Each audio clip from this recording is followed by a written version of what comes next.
ಬೆಂಗಳೂರು ಬಾಲಕನ ಆತ್ಮಹತ್ಯೆ ಪ್ರಕರಣಕ್ಕೆ ಈಗ ಹೊಸ ಟ್ವಿಸ್ಟ್ ಒಂದು ಸಿಗ್ತಾ ಇದೆ. ಪೊಲೀಸ್ ತನಿಖೆಯಲ್ಲಿ ಶಾಕಿಂಗ್ ವಿಚಾರ ಬಯಲಾಗಿದೆ. ಜಪಾನಿನ ಡೆತ್ ನೋಟ್ ವೆಬ್ ಸೀರೀಸ್ ಪ್ರಭಾವದಿಂದ ಸೂಸೈಡ್ ಮಾಡಿಕೊಂಡಿರಬಹುದು ಎಂದು ಅಂದಾಜು ಮಾಡಲಾಗಿದೆ. ಜಪಾನಿನ ವೆಬ್ ಸೀರೀಸ್ ಅನ್ನು ಪ್ರೇರಣೆಯಾಗಿ ತೆಗೆದುಕೊಂಡಂತಹ ವ್ಯಕ್ತಿ ಅದರಿಂದ ಪ್ರೇರಿತನಾಗಿ ಸೂಸೈಡ್ ಮಾಡಿಕೊಂಡಿರಬಹುದು. ಇನ್ನು ಅತಿಯಾದಂತಹ ಆಧ್ಯಾತ್ಮದ ಕಡೆಗೆ ಒಲವು ಹೊಂದಿದ್ದಂತಹ ಬಾಲಕ ಗಂಧಾರ್ ಬಳಸುತ್ತಿದ್ದಂತಹ ಮೊಬೈಲ್ ವಶಕ್ಕೆ ಪಡೆದಂತಹ ಪೊಲೀಸರು 3 ದಿನಗಳ ಹಿಂದೆ 14 ವರ್ಷದ ಬಾಲಕ ಗಂಧಾರ್ ಆತ್ಮಹತ್ಯೆಯನ್ನು ಮಾಡಿಕೊಂಡಿದ್ದ. ಬಾಲಕನ ಮನೆಯಲ್ಲಿ ಯಾವುದೇ ಸಮಸ್ಯೆ ಇರಲಿಲ್ಲ. ಅಮ್ಮ ಅಣ್ಣ ಎಲ್ಲರ ಜೊತೆಗೂ ಚೆನ್ನಾಗಿಯೇ ಇದ್ದಂತಹ ಬಾಲಕ ರಾತ್ರಿ ಎಲ್ಲರ ಜೊತೆಗೆ ಊಟ ಮಾಡಿ ನಾಯಿ ರಾಕಿ ಜೊತೆಯೂ ಕೂಡ ಮಲಗಿದ್ದ. ನೋಡಿ, ರಾತ್ರಿ ಮಲಗಿದಂತಹ ವ್ಯಕ್ತಿ ತನ್ನ ಹವ್ಯಾಸಗಳಲ್ಲಿ ಯಾವುದೇ ಬದಲಾವಣೆಗಳನ್ನು ತೋರಿಸಲಿಲ್ಲ.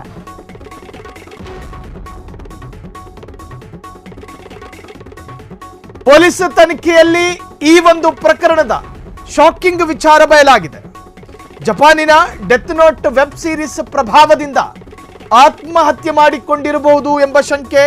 ಅತಿಯಾದಂತಹ ಆಧ್ಯಾತ್ಮದ ಕಡೆಗೆ ಒಲವು ಹೊಂದಿದ್ದ ಬಾಲಕ ಗಂಧಾರ್ ಬಳಸುತ್ತಿದ್ದಂತಹ ಮೊಬೈಲ್ ವಶಕ್ಕೆ ಪಡೆದ ಪೊಲೀಸರು ಅತಿಯಾದಂತಹ ಆಧ್ಯಾತ್ಮಿಕ 3 ದಿನಗಳ ಹಿಂದೆ 14 ವರ್ಷದ ಬಾಲಕ ಗಂಧಾರ್ ಆತ್ಮಹತ್ಯೆ ನಮ್ಮ ಯುವಕರಿಗೊಂದು ಪಾಠ ಆಗಬೇಕು.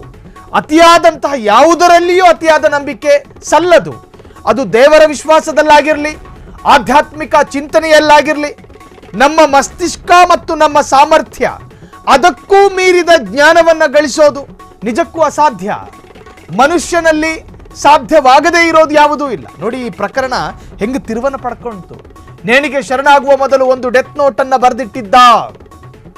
ತಂದೆ ತಾಯಿಯನ್ನ ಉದ್ದೇಶಿಸಿ ಡೆತ್ ನೋಟ್ ಬರೆದಿಟ್ಟಿದ್ದ ಬಾಲಕ, ನೀವು ನನ್ನನ್ನು 14 ವರ್ಷ ಚೆನ್ನಾಗಿಯೇ ಸಾಕಿದ್ದೀರಿ. ನೋಡಿ, ಇದೆಲ್ಲ ಆಧ್ಯಾತ್ಮಿಕದ ಪ್ರೇರಣಾ ಸಾಲುಗಳು. ನಿಮ್ಮ ಜೊತೆಗೆ ನಾನು ತುಂಬಾ ಖುಷಿಯಾಗಿದ್ದೆ, ಆದರೆ ನಾನು ಹೋಗುವ ಸಮಯ ಬಂದಿದೆ. ಬದುಕಿ ಬಾಳಬೇಕಾದ ಯುವಕರು ಬರಹ ಇದು. ನೀವು ಪತ್ರ ಓದುವ ವೇಳೆಗೆ ನಾನು ಸ್ವರ್ಗದಲ್ಲಿರ್ತೇನೆ ಎಂದು ಉಲ್ಲೇಖ. ಅಂಧವಿಶ್ವಾಸ ಅಲ್ವಾ ಇದು? ಬೆಂಗಳೂರು ಬಾಲಕನ ಈ ಡೆತ್ ನೋಟು ನಿಮ್ಮ ಮಕ್ಕಳ ಕೈಗಳಿಗೆ ಮೊಬೈಲ್ ತೆಗೆದುಕೊಡುವಂತಹ ತಂದೆ ತಾಯಂದಿರೇ, ನಿಮ್ಮ ಪ್ರತಿಷ್ಠೆಯ ವಿಚಾರ ಅದು. ನನ್ನ ಮಗನ ಕೈಯಲ್ಲಿ ಐಫೋನ್ ಮೊಬೈಲ್ ಇದ್ರೆ ನಾನು ಮೀಸೆ ತಿರುಗಿಕೊಂಡು ನಡ್ಕೊಂಡು ಹೋಗಬಹುದು ಅನ್ನೋ ಭಾವನೆ ತಪ್ಪದು. ನಿಮ್ಮ ಮಕ್ಕಳನ್ನ ಚೆನ್ನಾಗಿ ಓದಿಸಿ, ಆದರೆ ಅಂಧವಿಶ್ವಾಸಕ್ಕೆ ದೂಡಬೇಡಿ. ನಿಮ್ಮ ಮಕ್ಕಳ ಮಸ್ತಿಷ್ಕದ ವ್ಯಾಪ್ತಿಗೆ ಬರಬಹುದಾದ ಸಾಮರ್ಥ್ಯಕ್ಕೂ ಮೀರಿದ ಜ್ಞಾನವನ್ನು ಕೂಡ ಕೊಡೋದಕ್ಕೆ ಹೋಗಬೇಡಿ. ನೋಡಿ, ಬದುಕಿ ಬಾಳಬೇಕಾದ ಆ ಮಗು ಅದು. ಆ ಬರೆದಿರೋ ಲೆಟ್ರ್ ನೋಡಿ, ನೀವು ನನ್ನನ್ನು 14 ವರ್ಷ ಸಾಕಿದ್ದೀರಿ. ಈ ಕೆಲ ಮಣ್ಣಂಗಟ್ಟಿ ವೆಬ್ ಸೀರೀಸ್ಗಳನ್ನು ನೋಡಿ.